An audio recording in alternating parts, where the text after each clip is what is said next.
Hidupku selama ini terasa begitu sempurna. Setidaknya, begitulah yang selalu aku yakini. Namaku Naila, usia 32 tahun, menikah dengan seorang pria yang, di mata banyak orang, adalah sosok suami idaman.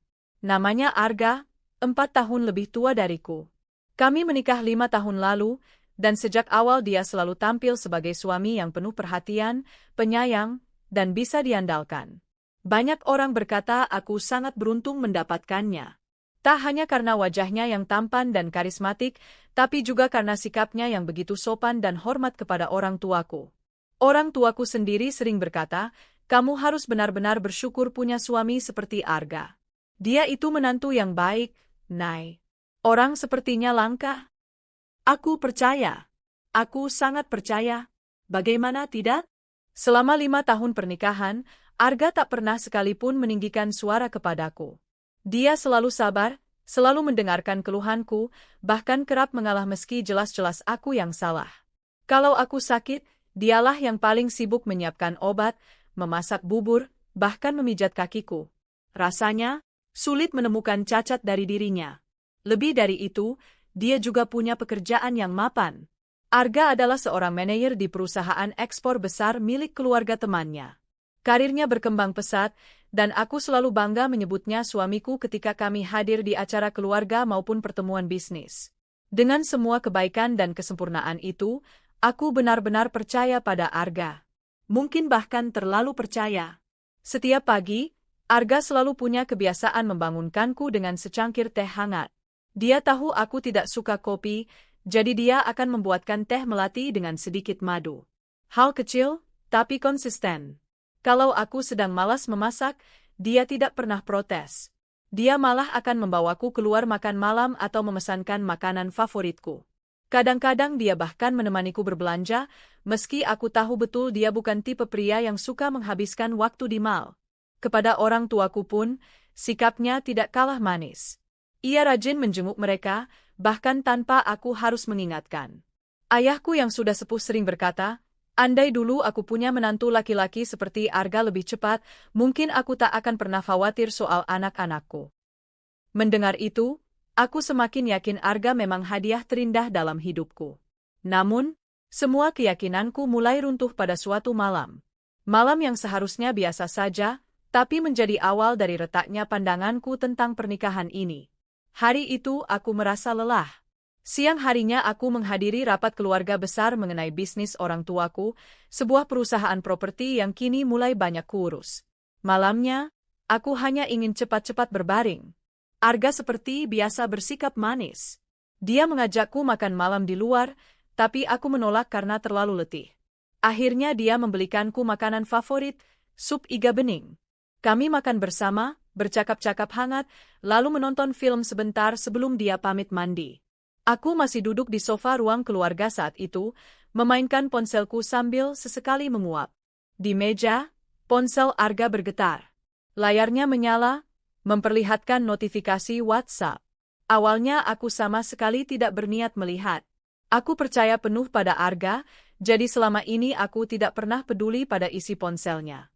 Tapi entah kenapa, malam itu pandanganku secara refleks tertuju pada layar yang menyala itu. Aku melihat nama kontak yang muncul, Diana Hati Merah 2. Jantungku seketika berdetak lebih cepat. Aku tidak mengenal nama itu. Setahuku, Arga tak punya kerabat atau teman dekat bernama Diana. Yang membuatku semakin aneh adalah simbol hati merah di belakang namanya. Notifikasi yang sempat muncul di layar menampilkan sepenggal kalimat. Kapan kita jalankan rencana itu? Sayang, aku sudah tidak sabar lagi. Jangan sampai dia curiga. Mataku melebar. Aku bahkan sampai menjatuhkan ponselku sendiri ke sofa. Kata-kata itu terasa seperti duri yang menusuk dalam. Siapa Diana? Rencana apa? Jangan sampai siapa curiga?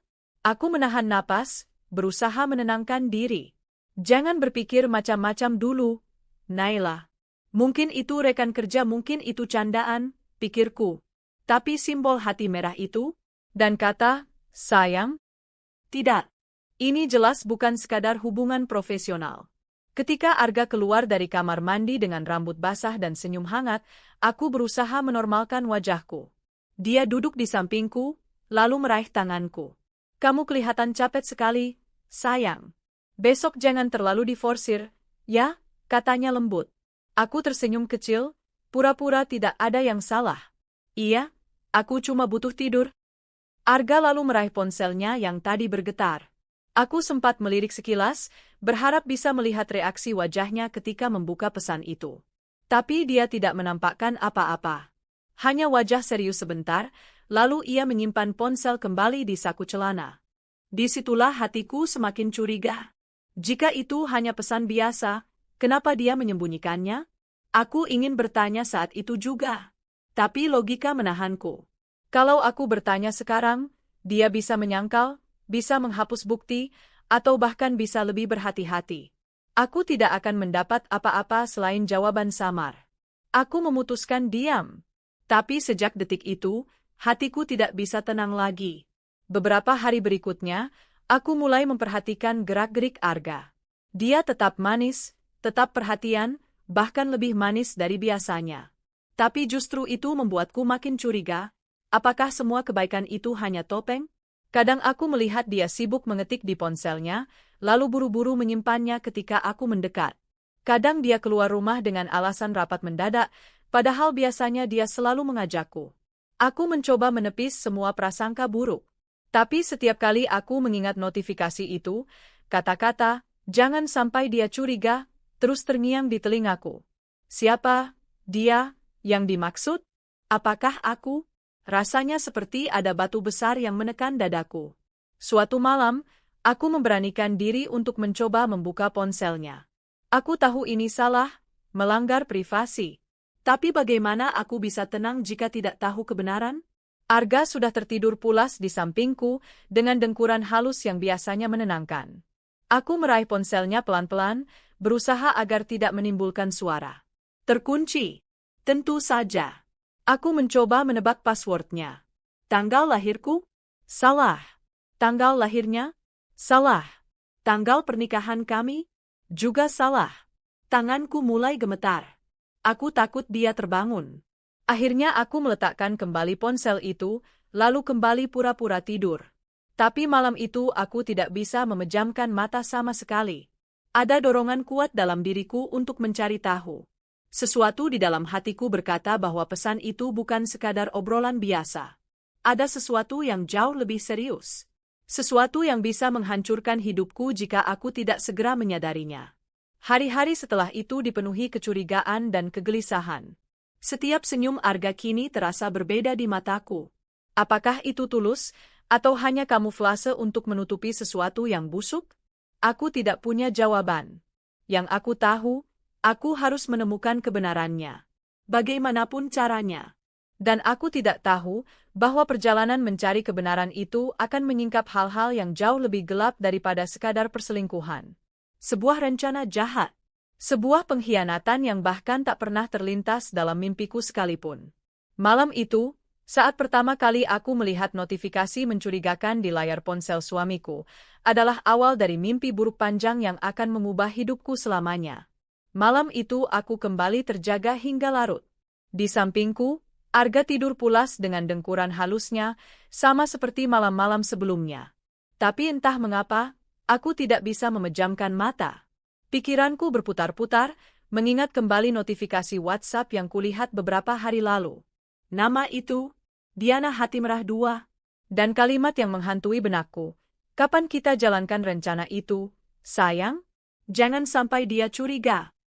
Aku mencoba menenangkan diri, mencoba berpikir rasional. Barangkali aku salah paham. Barangkali itu hanya obrolan bercanda. Tapi semakin keras aku berusaha menepis, semakin dalam perasaan curiga itu menancap. Hingga akhirnya, dorongan untuk tahu lebih besar daripada ketakutanku.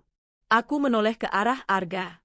Dia masih terlelap, wajahnya terlihat begitu damai. Ironis. Wajah yang selama ini menenangkan hatiku, kini justru membuatku merinding. Pelan-pelan aku meraih ponselnya yang tergeletak di meja kecil di samping ranjang. Jari-jariku sedikit bergetar ketika menyentuh permukaan dinginnya. Ponsel itu terkunci, tentu saja. Aku sudah mencoba beberapa kali sebelumnya, tapi gagal. Malam ini, Aku tidak ingin menyerah. Aku harus menemukan cara. Aku mengingat-ingat kebiasaan Arga. Dia tipe orang yang sentimental, sering menggunakan angka-angka penting dalam hidupnya sebagai kode. Aku sudah mencoba tanggal lahirku, tanggal lahirnya, juga tanggal pernikahan kami. Semua salah. Aku mencoba kombinasi lain. Tanggal lahir ibunya. Tanggal lahir ayahku yang sering dia hormati. Bahkan tanggal ulang tahun perusahaannya. Semua gagal. Aku hampir putus asa ketika sebuah pikiran melintas. Bagaimana jika kode itu berhubungan dengan wanita itu? Diana. Aku mencoba memasukkan tanggal lahir Diana, tapi aku tidak tahu kapan.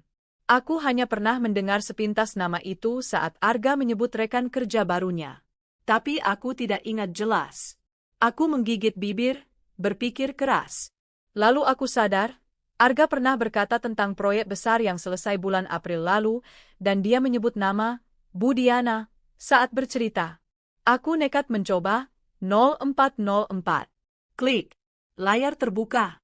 Darahku berdesir kencang, seakan jantungku hendak meloncat keluar. Tanganku gemetar hebat. Aku hampir tidak percaya aku berhasil. Aku membuka aplikasi WhatsApp. Jantungku serasa berhenti ketika melihat chat paling atas. Nama itu terpampang jelas, Diana Hati Merah 2. Dengan tangan gemetar, aku mengetuknya. Dan disitulah semua mimpi burukku bermula. Pesan terakhir masih terbuka. Diana, kapan kita jalankan rencana itu? Sayang, aku sudah tidak sabar lagi. Jangan sampai dia curiga. Arga, tenang, sebentar lagi. Semua sudah hampir siap. Setelah itu kita bebas, hanya ada kita berdua dan semua milik mereka jadi milik kita. Tanganku menutup mulut, menahan teriakan. Dadaku bergemuruh. Aku menggulir ke atas, membaca percakapan mereka. Semakin kubaca, semakin aku tidak percaya ini nyata.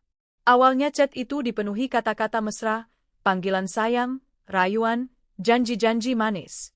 Lalu perlahan, percakapan itu berubah menjadi sesuatu yang lebih gelap. Mereka membicarakan aku. Tentang bagaimana aku terlalu polos, terlalu percaya, terlalu mudah dipermainkan. Diana, dia itu terlalu naif. Gampang sekali ditipu. Lihat saja, dia tidak pernah curiga padamu. Arga, itu kelebihan kita. Biarkan dia berpikir aku suami terbaik. Jadi ketika waktunya tiba, semua berjalan mulus. Tubuhku gemetar hebat. Aku ingin melempar ponsel itu, tapi aku menahan diri. Aku harus tahu semuanya. Aku terus menggulir. Dan disitulah aku menemukan hal yang paling mengerikan. Mereka ternyata tidak sekadar berselingkuh.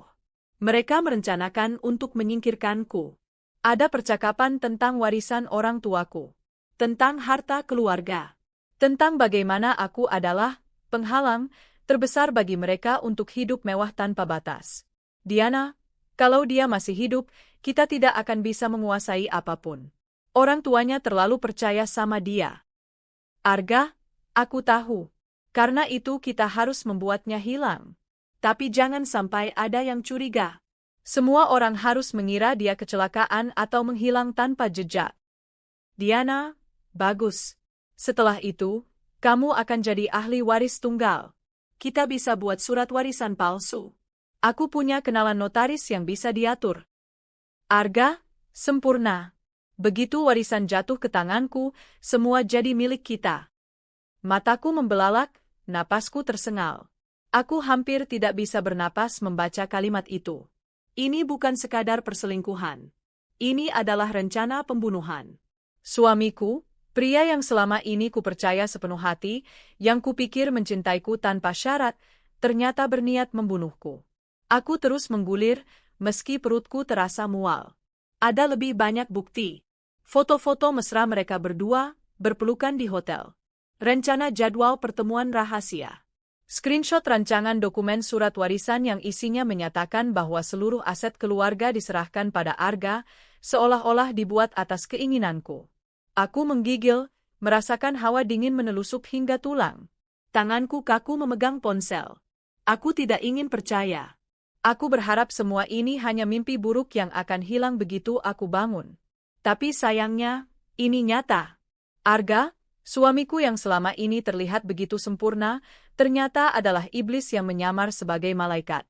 Aku menutup ponsel perlahan dan meletakkannya kembali di meja samping.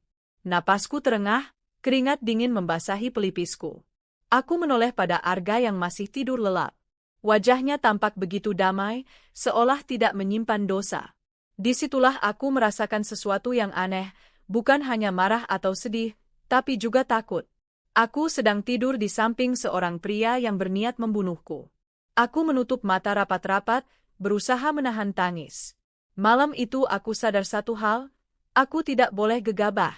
Kalau aku menunjukkan aku sudah tahu, mereka bisa mempercepat rencananya. Mereka bisa membunuhku lebih cepat, dengan cara yang bahkan tak terduga. Aku harus berpura-pura. Aku harus tetap tersenyum di depan Arga, tetap bertingkah seperti istri yang polos dan bahagia. Sambil diam-diam menyusun rencana. Sejak malam itu, hidupku berubah. Aku tidak lagi melihat Arga sebagai suamiku. Dia kini adalah musuh, seorang pengkhianat berbahaya yang harus kuhadapi dengan hati-hati. Aku tahu, aku tidak bisa melawannya secara terbuka. Aku harus masuk ke dalam permainan mereka, berpura-pura tidak tahu apa-apa. Sambil di balik itu, aku mengumpulkan bukti, menyusun strategi, dan mencari waktu yang tepat untuk membalikkan keadaan. Aku tidak tahu bagaimana akhirnya. Tapi aku berjanji pada diriku sendiri, mereka tidak akan menang. Mereka tidak akan bisa menghancurkan hidupku begitu saja. Jika mereka merencanakan kehancuranku, maka aku akan merencanakan kehancuran mereka. Dan permainan itu baru saja dimulai. Malam itu menjadi malam terpanjang dalam hidupku. Setelah mengetahui rahasia di balik ponsel Arga, aku hanya bisa berbaring dengan tubuh kaku, menahan tangis yang berulang kali ingin pecah. Di sampingku, Arga masih tidur pulas, sesekali bergumam dalam tidurnya. Wajahnya terlihat begitu polos, seakan-akan pria yang tidur itu bukanlah orang yang merencanakan hal paling keji terhadapku. Aku menatap langit-langit kamar dalam gelap, merasa hidupku baru saja dirampas begitu saja. Hatiku hancur berkeping-keping. Rasanya tidak masuk akal. Bagaimana bisa pria yang selama ini begitu baik, begitu penuh cinta, ternyata menyimpan niat setan di balik semua perhatian manisnya? Aku mengingat kembali saat-saat indah kami, senyumnya, pelukannya, kata-katanya yang menenangkan. Semua itu kini berubah menjadi racun, kepalsuan yang menyesakkan dada. Air mataku mengalir tanpa suara. Aku menggigit bibir keras-keras agar tidak terisak dan membangunkannya. Kalau saja Arga membuka mata saat itu dan menatapku, mungkin dia hanya akan melihat istrinya yang sedang terjaga karena insomnia. Dia tidak akan pernah tahu bahwa aku sudah melihat kebusukannya. Dan aku bertekad, dia tidak boleh tahu. Keesokan paginya, aku bangun dengan mata sembab. Tapi begitu Arga memanggil namaku, aku segera memaksakan senyum. "Sayang, kamu kurang tidur ya?" tanyanya sambil menatap wajahku. Aku menunduk, menutupi mataku dengan rambut. "Ah, enggak kok. Mungkin cuma alergi. Aku baik-baik saja." Dia tersenyum, lalu mencium keningku seperti biasa. "Kalau kamu sakit sedikit saja, aku yang paling khawatir. Jangan lupa minum vitamin, ya." Aku hanya bisa menelan ludah. Kata-katanya yang penuh kepedulian itu kini terasa seperti belati berlapis madu. Aku ingin berteriak padanya, "Berhenti berpura-pura. Aku tahu semua kebusukanmu." Tapi aku menahan diri. Aku harus tetap berperan. Hari itu aku memasak sarapan favoritnya, nasi goreng kampung dengan telur mata sapi di atasnya. Arga memakannya dengan lahap, memujiku seperti biasa. Seolah-olah tidak ada yang salah. Seolah-olah kami masih pasangan sempurna yang saling mencintai. Hari-hari berikutnya menjadi penyiksaan bagiku. Aku harus menelan kepahitan sendirian, tanpa bisa bercerita pada siapapun. Aku tidak berani mengatakan apa-apa pada orang tuaku. Mereka terlalu percaya pada Arga, terlalu menyayanginya. Jika aku tiba-tiba menuduhnya tanpa bukti yang kuat, mereka mungkin menganggapku hanya paranoid. Lagi pula, ini bukan sekadar masalah perselingkuhan. Ini masalah nyawa. Kalau aku salah langkah, bisa jadi Arga akan bertindak lebih cepat. Maka aku memilih diam. Menyembunyikan semua luka di balik senyum. Setiap kali Arga memelukku, aku hanya bisa membeku. Setiap kali dia menyentuh tanganku, aku merasa jijik. Tapi aku tetap berpura-pura membalas, karena aku tidak ingin dia tahu aku sudah sadar. Topengku harus sempurna. Meski hatiku hancur, otakku berusaha tetap jernih. Aku sadar, menangis tidak akan menyelamatkanku. Aku harus bertindak cerdas. Malam-malam berikutnya, ketika Arga tertidur, aku kembali membuka ponselnya. Kali ini aku lebih berhati-hati. Aku screenshot semua percakapan dengan Diana, semua rencana busuk mereka. Aku memotret foto-foto mesra mereka, juga rancangan surat warisan palsu. Aku kirim semua ke email rahasiaku, lalu menghapus jejak di ponsel agar Arga tidak curiga. Aku juga mulai mencatat detail kecil. Kapan Arga keluar rumah dengan alasan rapat, nomor mobil yang sering dipakai Diana, bahkan nomor rekening yang ia kirimkan lewat chat. Semua itu kusimpan rapi dalam folder tersembunyi. Aku tahu, bukti-bukti ini akan jadi senjataku suatu hari nanti. Menjalani hari-hari sebagai istri, bahagia, ternyata lebih berat dari yang kubayangkan. Aku harus terus tersenyum saat Arga mengajakku jalan. Aku harus tetap mendengarkan ceritanya tentang pekerjaan, padahal aku tahu sebagian besar waktunya dihabiskan bersama Diana. Kadang dia pulang larut malam, dengan alasan lembur atau rapat mendadak. Aku hanya tersenyum dan berkata, "Tidak apa-apa, aku mengerti." Padahal hatiku berteriak, "Aku tahu kau bersama pelakor itu." Tapi sekali lagi, aku tidak boleh gegabah. Aku harus membuatnya percaya bahwa aku masih istri polos yang buta. Di hadapannya aku adalah Naila yang sama. Tapi di dalam hatiku, aku sudah berubah. Aku bukan lagi istri yang pasrah. Aku kini seorang wanita yang sedang mempersiapkan perang. Meski aku berusaha tegar, ada malam-malam ketika aku tidak sanggup menahan diri. Saat Arga tidur, aku sering pergi ke kamar mandi, duduk di lantai dingin, menangis sejadi-jadinya. Aku menangisi cinta yang dikhianati, kepercayaan yang diinjak-injak, dan hidupku yang hampir saja dihancurkan oleh orang yang paling kupercaya. Kadang aku bahkan memandang wajahku di cermin, mataku sembab, wajahku pucat, lalu bertanya pada diri sendiri, kenapa harus aku? Apa salahku sampai diperlakukan begini? Tapi di balik semua itu, selalu ada satu suara kecil dalam diriku yang berbisik. Bangkit! Jangan biarkan mereka menang. Kamu harus lebih pintar dari mereka. Suara itu yang membuatku terus melangkah. Suatu sore, saat Arga sedang mandi, aku menerima telepon dari sahabat lamaku, Rani. Dia adalah satu-satunya orang yang sejak dulu selalu bisa kuberi kepercayaan. Entah kenapa, aku tiba-tiba ingin menceritakan sedikit. Tidak semuanya, tapi cukup untuk melepaskan sedikit beban. Ran, kalau misalnya kamu tahu seseorang yang kamu sayangi ternyata berkhianat, apa yang akan kamu lakukan? Tanyaku pelan. Rani terdiam sebentar, lalu menjawab, kalau aku tidak akan langsung menyerang. Aku akan diam, kumpulkan bukti, lalu buktikan kebusukan dia di depan semua orang. Supaya dia tidak bisa lari lagi. Kata-kata itu menancap dalam hatiku. Itulah yang akan kulakukan. Aku akan diam. Aku akan berpura-pura. Tapi ketika waktunya tiba, aku akan membuka semua kebusukan mereka di depan dunia. Hari-hariku kini dipenuhi kepura-puraan. Setiap senyum, setiap tawa, setiap sentuhan hanyalah topeng untuk menutupi luka yang membara. Arga mungkin mengira aku masih istri polos yang buta. Dia mungkin yakin rencananya akan berjalan mulus. Tapi dia salah. Aku melihat semuanya. Aku tahu segalanya. Dan diam-diam, aku mulai menyusun langkah. Langkah kecil yang perlahan akan mengarah pada satu tujuan, menghancurkan mereka dengan cara paling memalukan. Aku tidak tahu kapan waktu itu tiba. Tapi aku yakin, hari itu akan datang. Hari ketika semua kepalsuan mereka akan kubongkar, dan dunia akan melihat siapa sebenarnya Arga dan Diana. Sampai saat itu, aku akan terus berpura-pura. Karena di balik topeng kepolosanku, ada amarah yang siap meledak kapan saja. Hari-hari setelah aku menemukan rencana jahat Arga dan Diana, hidupku seperti berjalan di atas tali tipis. Aku harus terus menjaga keseimbangan. Di satu sisi, aku harus tetap berperan sebagai istri polos yang penuh cinta, sementara di sisi lain, aku sedang menyiapkan balasan untuk menghancurkan mereka. Satu langkah salah, Aku bisa jatuh. Dan jatuh berarti mati. Aku tahu aku tidak bisa menghadapi mereka dengan cara frontal. Kalau aku langsung menuduh, Arga bisa saja menghapus semua bukti, memanipulasi keadaan, bahkan mempercepat rencana untuk menyingkirkanku. Jadi aku harus tenang. Aku harus membuat mereka percaya bahwa aku sama sekali tidak curiga. Setiap pagi aku masih membuatkan sarapan favoritnya.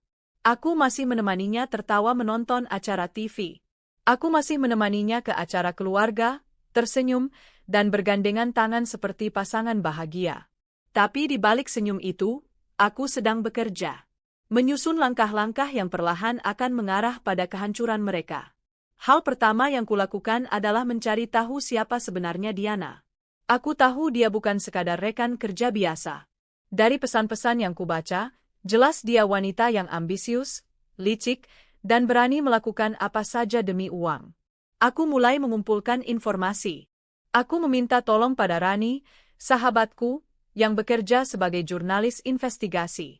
Tentu saja aku tidak bisa mengatakan langsung bahwa Diana adalah selingkuhan suamiku. Aku hanya berkata bahwa aku membutuhkan informasi tentang seorang wanita bernama Diana Prameswari yang bekerja di sebuah perusahaan ekspor, perusahaan tempat Arga juga bekerja. Rani tidak banyak bertanya. Dia sudah terbiasa dengan permintaan-permintaan aneh dalam pekerjaannya.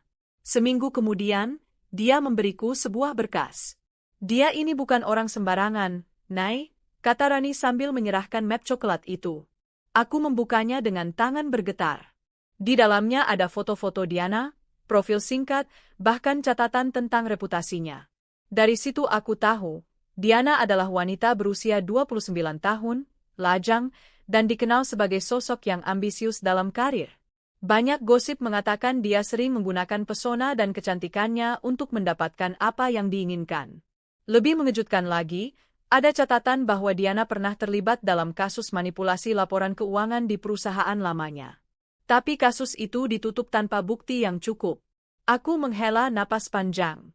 Semua puzzle mulai tersusun. Wanita ini jelas bukan orang baik. Dan kini dia menjalin hubungan dengan suamiku untuk merencanakan sesuatu yang jauh lebih keji. Setelah tahu siapa lawanku, aku mulai mengatur langkah berikutnya, mengamankan posisi hukumnya. Aku menghubungi seorang pengacara kepercayaan keluargaku tanpa sepengetahuan Arga. Namanya Pak Surya, pria parubaya yang sudah lama menjadi penasihat hukum perusahaan keluargaku. Aku tidak menceritakan semua detail. Aku hanya berkata bahwa aku ingin membuat dokumen warisan baru yang sah, dengan notaris terpercaya, yang menyatakan harta keluargaku tidak bisa diwariskan secara otomatis pada pasanganku jika terjadi sesuatu padaku. Pak Surya memandangku tajam. Apakah ada masalah dalam rumah tangga, Bu Naila? Aku tersenyum, menahan gemetar. Tidak, Pak. Aku hanya ingin berjaga-jaga. Siapa tahu ada apa-apa nanti. Lagi pula, orang tuaku sudah tua. Aku ingin semua harta mereka aman. Dia mengangguk, meski aku bisa melihat ada kecurigaan di matanya. Tapi dia tidak bertanya lebih jauh. Dengan bantuannya, aku membuat dokumen baru yang sah secara hukum. Surat itu menyatakan bahwa semua harta keluarga hanya bisa diwariskan melalui jalur keluarga kandung dan tidak bisa dipindahtangankan tanpa persetujuan Dewan Keluarga. Artinya, meskipun Arga berusaha membuat surat warisan palsu, dokumen resmi ini akan membatalkannya. Itu langkah pertamaku, melindungi warisan keluarga. Langkah berikutnya lebih berisiko. Aku harus mendapatkan bukti kuat bahwa Arga dan Diana memang merencanakan sesuatu yang jahat. Aku membeli sebuah alat perekam suara kecil, seukuran flash disk, dan menyembunyikannya di tas kerja Arga. Aku tahu dia sering bertemu Diana di luar jam kantor. Beberapa hari kemudian, aku memeriksa rekaman itu. Dan benar saja, suara mereka terdengar jelas. Diana, kita harus segera melakukannya. Aku tidak mau menunggu lebih lama. Kalau terus begini, aku takut dia akan curiga. Arga, tenang saja. Dia sama sekali tidak sadar. Aku tahu bagaimana cara membuatnya percaya padaku. Waktu yang tepat akan segera datang. Tubuhku bergetar mendengarnya. Tapi di saat yang sama, aku merasa sedikit lega. Karena kini aku punya bukti audio yang bisa menjebloskan mereka ke penjara. Meski hatiku penuh kebencian, aku harus tetap menjaga peranku. Aku masih memasak makanan kesukaannya, masih menemaninya bercanda. Bahkan suatu malam ketika dia mencoba menggoda dengan rayuan manis, aku pura-pura tersipu seperti biasanya. Padahal di dalam hati, aku ingin menampar wajahnya sekeras mungkin. Tapi aku tahu, semakin meyakinkan topengku, semakin besar kesalahan yang akan mereka lakukan. Karena mereka percaya aku tidak tahu apa-apa. Suatu malam, aku mencoba langkah yang lebih berani. Kami sedang makan malam bersama ketika aku berkata, "Mas, kamu kelihatan sibuk sekali belakangan ini.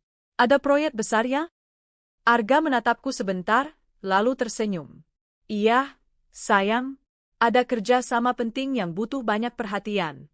Kamu tahu kan, aku melakukan semua ini demi kita." Aku tersenyum manis, menatap matanya. Aku percaya. Aku tahu Mas selalu jujur sama aku. Aku bisa melihat matanya sedikit berkedip gugup. Dia tidak menyangka aku akan berkata begitu. Mungkin dia merasa bersalah, tapi cepat-cepat menutupi dengan senyum. Aku tahu aku berhasil memancing sedikit ketegangan darinya. Dan itu berarti topengku bekerja dengan baik. Aku sadar aku tidak bisa melawan mereka sendirian. Aku butuh orang-orang yang bisa kupercaya. Selain Rani dan Pak Surya, aku mulai mendekati dua sepupuku yang juga terlibat dalam bisnis keluarga. Aku tidak menceritakan detail, tapi aku berkata bahwa aku ingin mengamankan aset keluarga dari kemungkinan manipulasi. Mereka setuju untuk membantuku. Mereka bahkan mengatakan akan hadir di pesta kantor Arga bulan depan, di mana akan ada banyak rekan bisnis dan keluarga besar. Disitulah ide besar muncul dalam kepalaku. Pesta itu akan menjadi panggung pengungkapan. Aku akan membuka semua bukti di depan semua orang. Aku akan membuat Arga dan Diana tidak punya tempat untuk lari. Semakin dekat dengan pesta itu, aku semakin rajin mengumpulkan bukti. Aku menyimpan rekaman suara, screenshot percakapan, dan bahkan mencoba memotret Arga dan Diana ketika aku diam-diam mengikuti mereka ke sebuah restoran. Foto itu jelas menunjukkan mereka bergandengan tangan, tertawa mesra. Aku tahu, jika aku hanya mengungkap perselingkuhan, mungkin orang akan menganggap itu masalah rumah tangga biasa. Tapi jika aku membuka rencana pembunuhan dan pemalsuan dokumen, mereka tidak hanya akan dipermalukan, tapi juga masuk penjara. Dan aku ingin keduanya. Hari-hari penuh kepura-puraan kini mulai terasa lebih ringan. Bukan karena aku sudah memaafkan, tapi karena aku tahu aku yang memegang kendali. Mereka mungkin merasa sedang bermain catur denganku. Tapi sesungguhnya, akulah yang mengatur bidak-bidak ini. Aku sudah melindungi warisan keluargaku. Aku sudah mengumpulkan bukti kuat. Aku sudah menyiapkan saksi dan panggung pengungkapan. Kini aku hanya perlu menunggu waktu yang tepat. Dan waktu itu akan segera tiba. Aku tersenyum tipis di depan cermin malam itu. Bukan senyum istri yang bahagia, tapi senyum seorang wanita yang siap membalas. Arga dan Diana pikir mereka sedang merencanakan kehancuranku.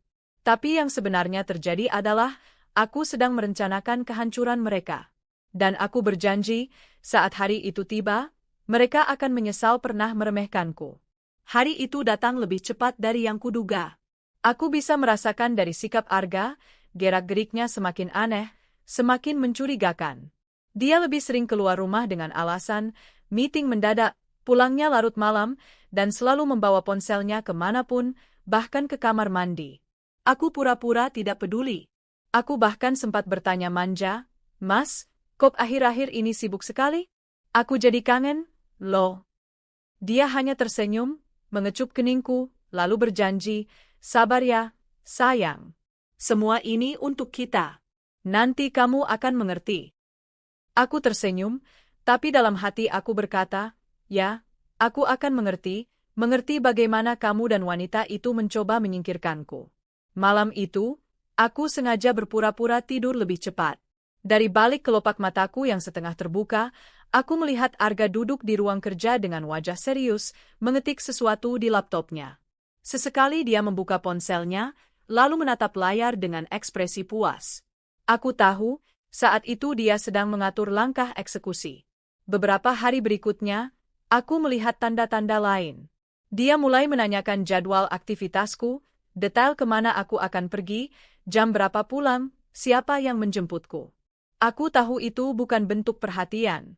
Itu adalah bagian dari rencananya untuk memastikan kapan waktu terbaik melancarkan serangan. Undangan pesta kantor yang sudah lama ku sebut-sebut kini jadi semakin penting.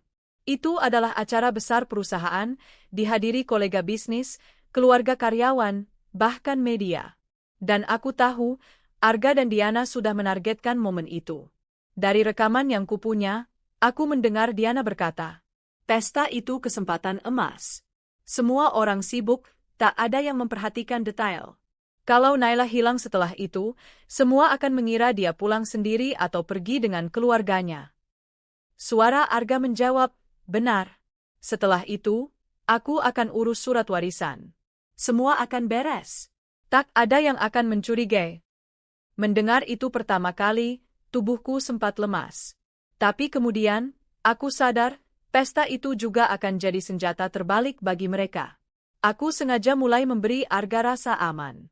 Suatu malam aku mendekat padanya, menyandarkan kepala di bahunya, lalu berkata, "Mas, aku nggak sabar datang ke pesta kantor itu.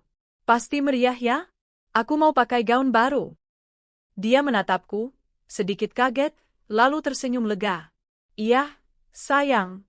Kamu pasti jadi pusat perhatian nanti." Aku bisa membaca pikirannya. Dia senang karena aku tidak menunjukkan tanda curiga. Padahal sebenarnya, aku sedang menabur umpan. Aku ingin dia benar-benar percaya bahwa aku akan hadir dengan penuh kepolosan, tanpa tahu apa-apa. Seminggu sebelum pesta, Arga mengajakku makan malam di luar. Dia memilih restoran mewah dengan pemandangan kota dari ketinggian. Aku tahu, ini bukan sekadar kencan romantis. Ini adalah bagian dari taktiknya untuk membuatku merasa dicintai, agar aku tidak mencurigai apapun. Aku ikut memainkan peran. Aku tertawa mendengar candanya, memuji jas barunya, bahkan menyuapinya makanan. Tapi diam-diam, aku menekan tombol kecil di jam tangan pintarku, fitur perekam suara yang sudah kusinkronkan ke laptop. Sepanjang malam, aku merekam semua percakapannya, termasuk saat dia menerima telepon singkat dari Diana di kamar kecil. "Iya, tenang, dia nggak curiga sama sekali. Semuanya berjalan sesuai rencana." Kalimat itu saja sudah cukup menjadi bukti tambahan. 2 hari sebelum pesta, aku akhirnya tahu bagaimana cara mereka akan mencoba menyingkirkanku. Dari rekaman baru yang kusadap di tas kerja Arga, aku mendengar Diana dengan suara dingin. "Minuman itu sudah kusiapkan. Obatnya tidak berbau, tidak berwarna. Begitu dia pingsan, kita bawa keluar lewat pintu belakang. Mobil sudah menunggu. Dari situ, semua akan mudah." Suara Arga terdengar ragu, "Kamu yakin ini aman?" "Percaya padaku. Setelah dia hilang, semua orang akan mengira dia kecelakaan atau diculik. Tidak ada yang akan menuduh kita." Aku menutup mulutku, hampir muntah mendengar kebiadaban mereka. Jadi itu caranya. Mereka ingin meracuniku perlahan, lalu menghilangkan jasadku tanpa jejak. Kini semuanya jelas. Mereka ingin menggunakan pesta kantor sebagai panggung kematianku. Tapi aku sudah memutuskan, pesta itu akan menjadi panggung kehancuran mereka. Aku menghubungi Rani dan 2 sepupuku. Kami menyusun rencana matang. Semua bukti, rekaman suara, foto, dan dokumen akan dipresentasikan malam itu di depan semua orang. Pak Surya, pengacara keluarga, juga akan hadir. Dia akan membawa dokumen hukum resmi yang membatalkan rencana warisan palsu mereka. Aku bahkan meminta bantuan seorang rekan polisi yang pernah jadi klien keluargaku. Aku tidak minta perlindungan terbuka, hanya pengawasan diam-diam. Mereka akan hadir malam itu, menyamar sebagai tamu biasa, siap bertindak jika ada percobaan tindak kriminal. Arga terlihat sangat manis malam itu. Dia membelikan gaun baru untukku, warna merah marun yang elegan. "Kamu pasti cantik sekali besok. Semua orang akan kagum," katanya sambil tersenyum lembut. Aku menatapnya lama. Kalau bukan karena aku tahu kebusukan hatinya, mungkin aku akan percaya bahwa dia suami terbaik di dunia. Tapi kini aku tahu, di balik senyum itu, dia sedang menunggu kematianku. Aku tersenyum tipis. "Terima kasih, Mas. Aku akan pakai ini besok." Dalam hati, aku berjanji. Ya, Aku akan memakainya, dan aku akan membuatmu menyesal telah memilih pesta itu sebagai panggung. Hari-hari penuh kepura-puraan sudah mencapai puncaknya. Aku tahu, besok malam adalah hari yang menentukan. Arga dan Diana yakin semua berjalan sesuai rencana. Aku akan pingsan karena racun, hilang tanpa jejak, lalu harta keluargaku jatuh ke tangan mereka. Tapi yang mereka tidak tahu adalah, setiap langkah mereka sudah kucatat, setiap kebusukan mereka sudah kurekam, setiap tipu daya mereka sudah kuterjemahkan menjadi jebakan. Besok malam, saat lampu pesta berkilau, bukan aku yang akan jatuh. Merekalah yang akan runtuh. Dan aku akan berdiri di tengah-tengah mereka, tersenyum puas melihat bidak terakhir di papan catur ini bergerak sesuai kehendakku. Akhirnya malam itu tiba. Lampu-lampu kristal berkilauan di aula hotel berbintang 5, tempat pesta kantor besar Arga diadakan. Para tamu berdatangan dengan pakaian terbaik mereka, tawa dan canda memenuhi udara. Musik jazz mengalun lembut, gelas-gelas sampanye beradu, pelayan sibuk berlalu lalang membawa hidangan. Aku berdiri di depan cermin di kamar hotel tempat aku dan Arga menginap malam itu. Gaun merah marun pemberiannya melekat sempurna di tubuhku. Lipstik merah darah menambah kesan berani. Aku tahu, malam ini aku harus tampil bukan hanya cantik, tapi juga penuh wibawa, karena aku akan menjadi pusat perhatian dalam arti yang sesungguhnya. Sayang, kamu cantik sekali, suara Arga terdengar di belakangku. Dia sudah siap dengan jas hitam dan dasi elegan. Matanya berbinar, tapi aku tahu binar itu bukan karena cinta. Itu adalah binar penuh ambisi, dan malam ini, ambisi itu akan runtuh. Aku berbalik, tersenyum, menyentuh dasinya. Mas juga tampan. Malam ini pasti jadi malam yang tak terlupakan. Arga mengangguk tanpa tahu makna tersembunyi dalam ucapanku. Aula pesta penuh sesak oleh tamu. Musik makin meriah, cahaya lampu sorot menari di langit-langit. Aku melangkah masuk bersama Arga, menggenggam tangannya erat, seakan kami pasangan paling harmonis. Beberapa kolega menyapaku, "Wah, Bu Naila, cantik sekali malam ini." Aku hanya tersenyum, sementara tatapan Arga begitu puas, seolah ia berhasil menampilkan citra rumah tangga sempurna di depan semua orang. Tapi yang tidak dia tahu, beberapa orang di ruangan itu adalah sekutuku, Rani yang menyamar sebagai tamu undangan, sepupuku yang duduk di sudut ruangan dengan kamera tersembunyi, bahkan 2 orang polisi berpakaian formal yang diam-diam mengawasi. Panggung sudah lengkap, tinggal menunggu aktor utama membuka adegan. Tak lama, aku melihat Diana masuk. Dia memakai gaun biru tua, tubuhnya ramping, rambutnya terurai sempurna. Wajahnya berseri penuh percaya diri. Dia berjalan ke arah kami dengan tatapan penuh arti, lalu menyapa sopan. "Selamat malam, Mas Arga, Mbak Naila," katanya dengan suara manis, seolah kami sahabat. Aku tersenyum ramah, pura-pura tidak tahu bahwa dialah racun di balik semua ini. "Selamat malam, Mbak Diana. Cantik sekali malam ini." Arga melirik sekilas, wajahnya tegang. Aku bisa membaca pikirannya, dia takut aku sudah tahu. Tapi ekspresiku yang santai membuatnya yakin aku tidak mencurigai apapun. Diana lalu berpamitan sebentar, menuju bar. Aku tahu, di sanalah ia akan menyiapkan minuman spesial untukku. Seorang pelayan datang membawa 2 gelas sampanye. "Dari tamu di bar, Bu," katanya sambil tersenyum. Aku melirik sekilas. Dari kejauhan, Diana mengangkat gelasnya ke arahku dengan senyum samar. Arga mendorong gelas itu padaku. "Sayang, ayo minum. Malam ini untuk kita." Aku menatapnya sejenak, lalu tersenyum. "Baik, Mas." Aku mengangkat gelas itu, menempelkan ke bibirku. Namun, tepat sebelum cairan itu menyentuh lidahku, aku berpura-pura batuk kecil. "Oh, maaf, aku tidak biasa minum sebelum makan," kataku, lalu meletakkan gelas itu di meja terdekat. Arga sempat kecewa, tapi menutupi dengan senyum. Diana dari kejauhan terlihat sedikit gelisah. Aku tersenyum puas. "Kalian kira aku akan begitu mudah terjebak?" Yang mereka tidak tahu, gelas itu sudah ditukar oleh Rani yang bergerak cepat dari belakang. Gelas asli yang berisi racun kini sudah ada di tangan polisi yang menyamar, siap dijadikan barang bukti. Pesta makin meriah. Saatnya sambutan dimulai. Direktur perusahaan, Pak Bram, naik ke podium, memberi kata-kata singkat penuh semangat. Semua tamu bertepuk tangan meriah. Setelah itu, giliran Arga dipanggil. Sebagai manajer senior, ia memberi pidato singkat. Dengan penuh percaya diri, ia menyebut tentang kesetiaan, kerja keras, dan cinta pada keluarga. Aku hampir tertawa mendengar kemunafikan itu. Kesetiaan? Cinta? Kau bahkan berencana membunuh istrimu sendiri. Tepuk tangan kembali bergemuruh. Arga turun dari podium dengan wajah puas. Diana menatapnya penuh bangga. Mereka berdua yakin malam ini akan berakhir dengan kemenangan. Tapi justru sekarang, babak utama dimulai. Aku melangkah ke depan, meminta izin dari pembawa acara untuk menyampaikan sesuatu. Boleh saya bicara sebentar? Tanyaku dengan senyum ramah. Semua mata menatapku. Arga terlihat terkejut, tapi berusaha tenang. Sayang, untuk apa? Bisiknya. Aku hanya menepuk tangannya, lalu melangkah naik ke podium. Malam ini sungguh istimewa. Saya bersyukur bisa berada di sini, bersama suami tercinta, dan bersama rekan-rekan semua. Tapi, ada sesuatu yang perlu saya sampaikan.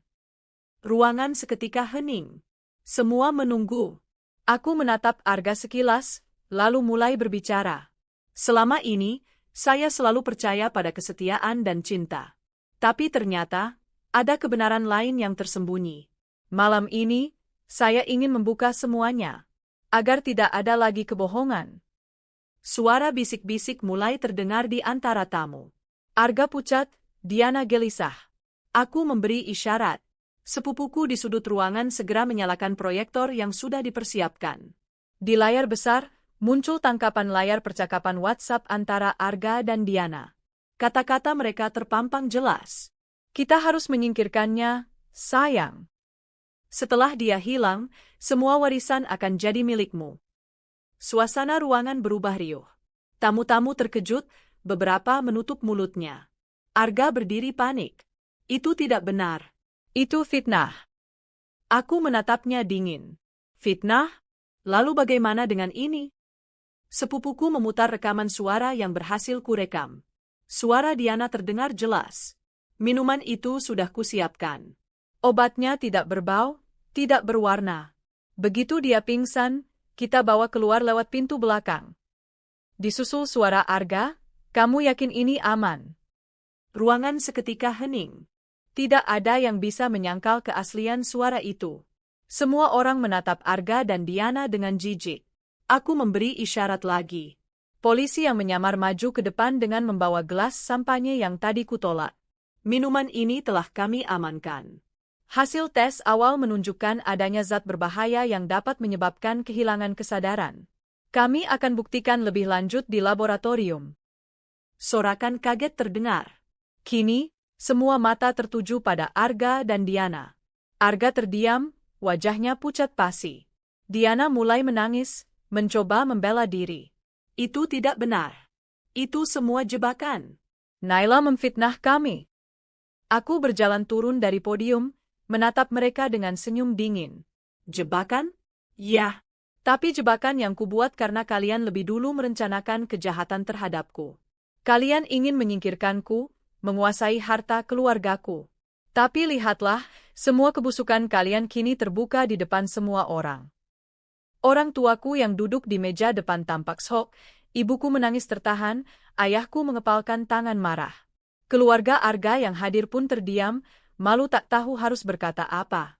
Rekan-rekan kantor berbisik, beberapa langsung menjauh dari Arga dan Diana, seolah mereka penyakit menular.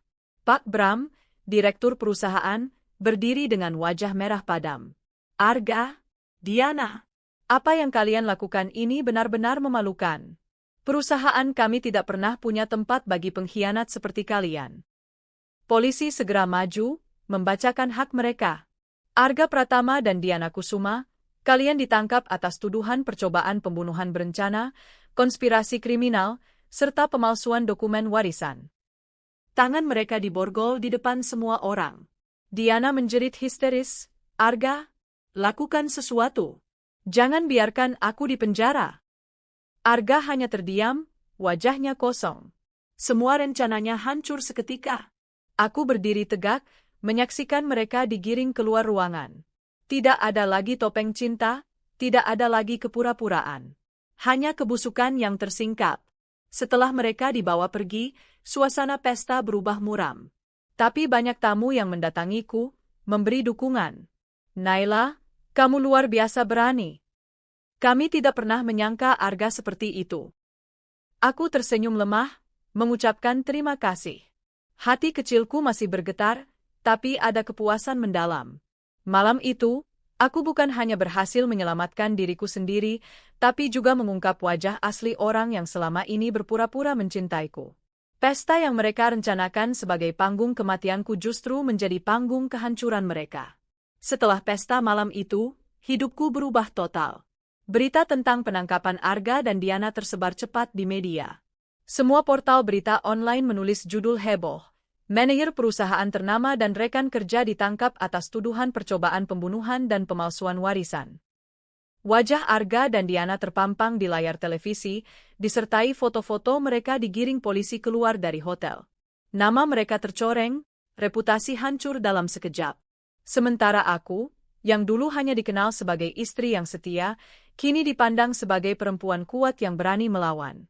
Banyak orang datang memberi dukungan, tapi di balik senyumanku, aku tahu perjalananku belum selesai. Beberapa bulan kemudian, sidang Arga dan Diana dimulai. Aula pengadilan dipenuhi wartawan, keluarga, serta orang-orang yang penasaran. Aku hadir di barisan depan, ditemani orang tuaku dan Rani. Hakim membuka sidang dengan tegas. Jaksa membacakan tuduhan, percobaan pembunuhan berencana, konspirasi kriminal, dan pemalsuan dokumen warisan.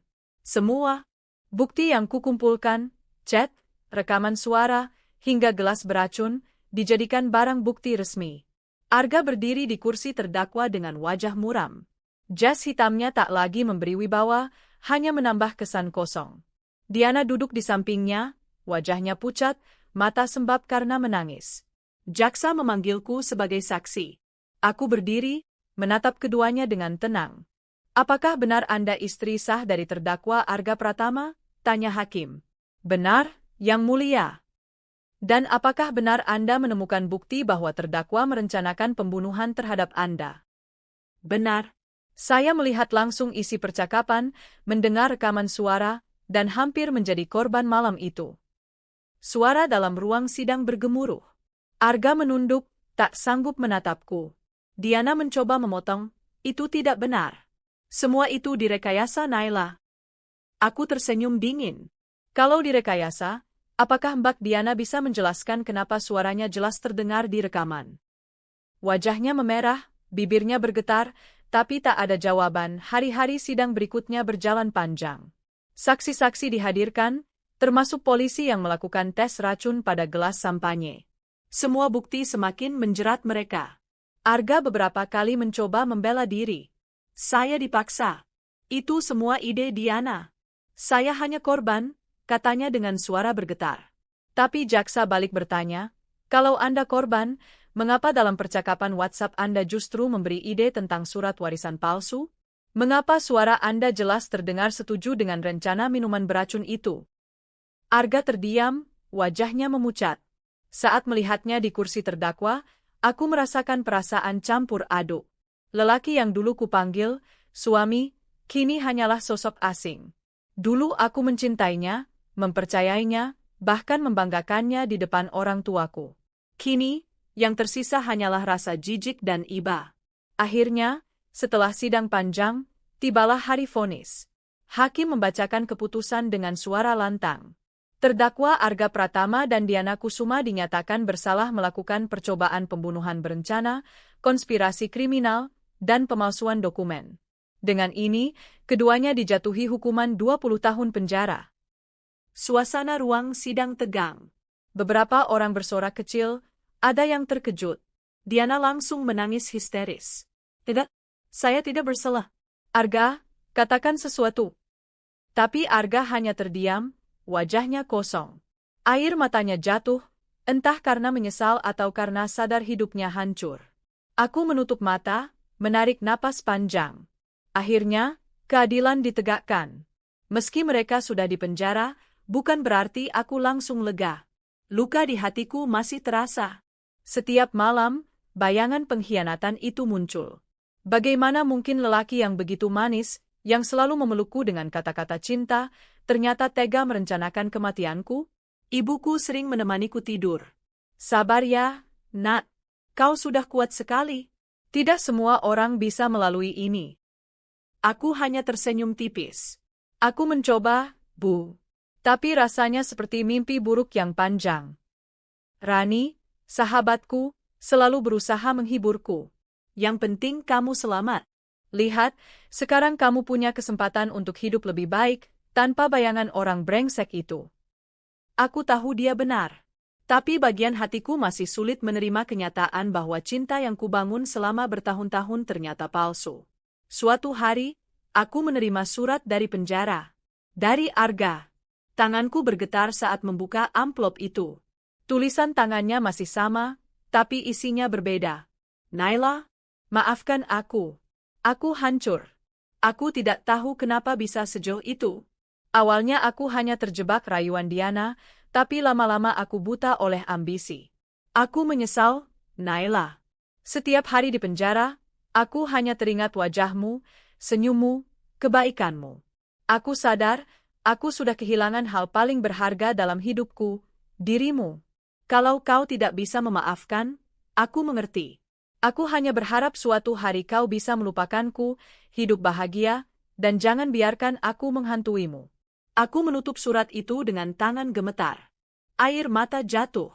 Bukan karena aku masih mencintainya, tapi karena aku merasa bodoh pernah menaruh hatiku pada lelaki yang akhirnya menusukku dari belakang. Waktu berlalu. Perlahan aku mulai bangkit. Aku kembali bekerja di perusahaan keluarga, membantu ayah mengurus bisnis. Orang-orang di sekitarku semakin menghargai keberanianku.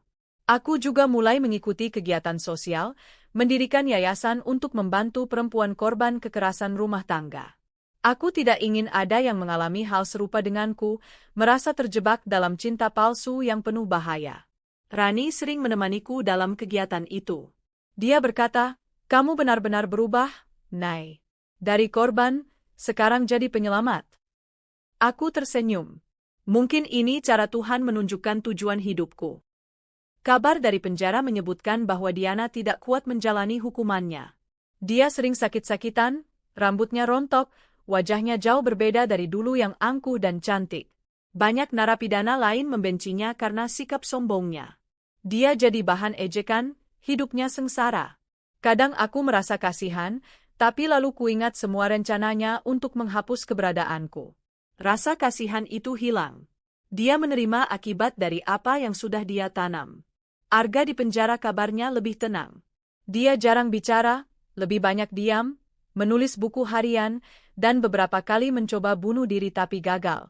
Keluarganya malu, sebagian besar memutuskan hubungan dengannya. Aku tidak pernah lagi menemuinya, meski dia beberapa kali meminta lewat pengacaranya. Bagiku, masa lalu harus tetap terkubur. Aku tidak ingin membuka luka lama. Malam itu, beberapa tahun setelah kejadian, aku berdiri di balkon rumahku. Angin malam berhembus lembut. Aku menatap bintang-bintang, merasa lega. Aku sadar, kemenangan sejati bukan sekadar membuat mereka hancur. Kemenangan sejati adalah ketika aku berhasil bangkit, hidup lebih baik, dan menemukan kebahagiaan tanpa mereka. Aku tersenyum, lalu berbisik pada diriku sendiri. Aku selamat. Aku kuat. Dan aku tidak akan pernah lagi membiarkan cinta palsu menghancurkanku. Di kejauhan, aku bisa membayangkan Arga dan Diana menjalani hari-hari suram di balik jeruji. Sementara aku, di luar sana, berjalan bebas, memulai hidup baru. Malam itu sunyi. Hanya suara jangkrik di luar jendela dan detak jam dinding yang terdengar pelan. Aku duduk di kursi kayu tua, menatap buku harian yang sejak beberapa bulan lalu menjadi tempatku menumpahkan isi hati. Aku membuka lembar kosong, lalu menuliskan satu kalimat. Hidup tidak pernah berjalan sesuai bayangan kita. Tapi dari reruntuhan, aku menemukan diriku sendiri. Banyak orang mengira aku sudah bahagia setelah Arga dan Diana di penjara. Mereka melihatku tersenyum di depan kamera, berbicara penuh keyakinan di forum-forum, bahkan mendirikan yayasan untuk membantu perempuan lain.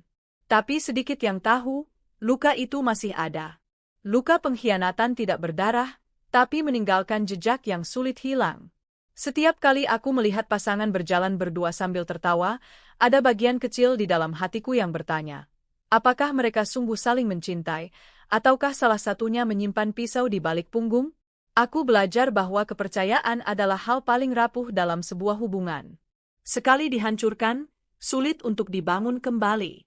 Namun dari luka itu, aku juga belajar sesuatu, aku lebih kuat dari yang pernah kubayangkan. Kadang, dalam diam, wajah Arga masih muncul di ingatanku. Wajah lembutnya saat dulu menjemputku pulang kerja, suaranya yang selalu berkata, "Aku sayang kamu, Nay." Jika aku hanya mengingat masa-masa itu, mungkin aku akan percaya ia adalah suami terbaik. Tapi kemudian kenyataan menampar, lelaki yang sama itu merencanakan kematianku. Aku tidak tahu apakah Arga benar-benar menyesal atau hanya takut dengan hukumannya. Surat-suratnya dari penjara sering berisi kata maaf, penyesalan, bahkan doa agar aku bahagia. Tapi aku tahu, sekalipun seluruh isi dunia memaafkannya, satu hal tidak akan pernah kembali, kepercayaanku. Aku tidak membencinya lagi. Aku sudah melepas semua amarah. Tapi aku juga tidak punya ruang lagi untuknya di hatiku. Diana, nama itu dulu membuat darahku mendidih. Perempuan yang masuk rumah tanggaku, menghasut suamiku, dan bersama-sama merencanakan sesuatu yang bahkan lebih kejam daripada sekadar perselingkuhan. Tapi kini, aku tak lagi marah padanya. Hidup sudah memberi hukuman yang lebih berat daripada yang bisa kuberikan. Aku dengar ia hidup menderita di penjara, ditinggalkan semua orang yang dulu mengaguminya. Mungkin benar pepatah lama, siapa menabur angin, akan menuai badai. Dulu aku hanya seorang istri biasa. Aku membangun rumah tangga dengan keyakinan penuh bahwa cinta akan selalu menjadi jawaban. Aku mengira kebahagiaan itu sederhana, suami yang setia, keluarga yang rukun, hidup yang stabil. Kini aku tahu, kebahagiaan tidak datang dari bergantung pada orang lain. Kebahagiaan adalah ketika aku bisa berdiri di atas kakiku sendiri, tanpa takut kehilangan siapapun. Aku belajar mencintai diriku lebih dari sebelumnya. Aku belajar menghargai diriku, bukan hanya sebagai istri atau anak, tapi sebagai seorang manusia yang berhak menentukan jalannya sendiri.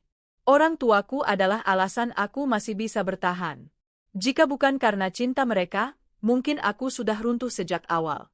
Aku teringat bagaimana ayah memelukku erat saat aku hampir pingsan malam pesta itu, atau bagaimana ibu duduk di samping ranjangku setiap malam agar aku tidak merasa sendirian.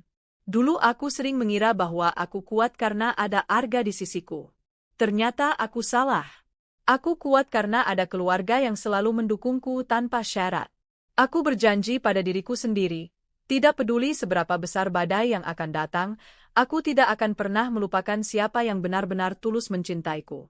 Banyak yang bertanya padaku, apakah kamu masih percaya pada cinta setelah semua ini? Jawabanku, ya, tapi dengan cara berbeda. Aku tidak lagi percaya pada cinta yang buta, cinta yang membuatku menutup mata pada tanda-tanda bahaya. Aku percaya pada cinta yang sehat, yang lahir dari kejujuran dan saling menghormati. Mungkin suatu hari nanti aku akan jatuh cinta lagi. Mungkin juga tidak. Itu bukan hal yang mendesak bagiku sekarang. Yang terpenting, aku sudah menemukan cinta pada diriku sendiri, dan itu sudah lebih dari cukup. Kini, setiap pagi aku bangun dengan rasa syukur. Aku punya kesempatan kedua untuk menjalani hidup, kesempatan yang dulu hampir direnggut dariku. Aku mengisi hari-hariku dengan bekerja, membantu orang lain, dan menulis. Kadang aku tertawa bersama sahabat-sahabatku, kadang aku menangis saat sendirian. Tapi di setiap detik, aku merasa hidupku nyata. Aku sering berpikir, mengapa semua ini terjadi padaku? Apakah aku terlalu bodoh hingga tidak melihat tanda-tanda lebih awal? Apakah aku terlalu percaya? Tapi kemudian aku sadar, mungkin memang harus begitu jalannya. Jika tidak, aku tidak akan pernah tahu seberapa kuat aku bisa bertahan. Aku tidak akan pernah belajar bahwa cinta bisa menipu, tapi juga bahwa cinta sejati, cinta keluarga, cinta sahabat, dan cinta pada diri sendiri, bisa menyelamatkan. Aku tidak ingin menghapus masa laluku. Bahkan meski penuh luka, Itu adalah bagian dari perjalanan yang membentukku menjadi siapa aku sekarang. Aku menutup buku harian, lalu menatap keluar jendela. Bulan purnama menggantung di langit malam, cahayanya lembut dan menenangkan. Aku tersenyum, lalu berbisik pelan. Terima kasih, Tuhan, karena memberiku kekuatan untuk bertahan. Terima kasih karena menunjukkan siapa yang tulus dan siapa yang hanya topeng. Aku tidak lagi takut pada masa lalu. Aku siap melangkah ke depan. Dan dengan itu, aku menutup semua bab lama. Aku tidak lagi Naila yang sama seperti dulu, aku adalah Naila yang baru, perempuan yang pernah dikhianati, pernah dijatuhkan, tapi bangkit dengan lebih kuat dari sebelumnya. Karena pada akhirnya, meski mereka mencoba menghapusku, aku tetap ada. Dan aku akan terus ada.